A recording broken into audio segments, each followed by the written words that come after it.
It's a very exciting day. We're delighted to be inducting the 100th aircraft into the fleet. I'm especially delighted that it's a VH registered VFN coming into the Jants fleet, but will be showcased all across the wide and expanding Jetstar network.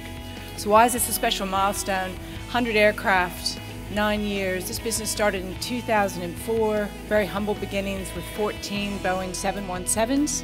Today we are flying to 64 destinations across 16 countries with 6 airlines, which includes Australia, New Zealand, which David manages, Singapore, Vietnam. We just started flying in Japan this year, and we will, with the permission of the regulator later in the year, be flying in Hong Kong as well. The Wade family earlier in the year commemorated our 100 millionth passenger, and we rewarded them with a year's worth of free flights on Jetstar. This is our first major international flight, so we're very excited and looking forward to getting away and seeing some new cultures and some experiences for the children too.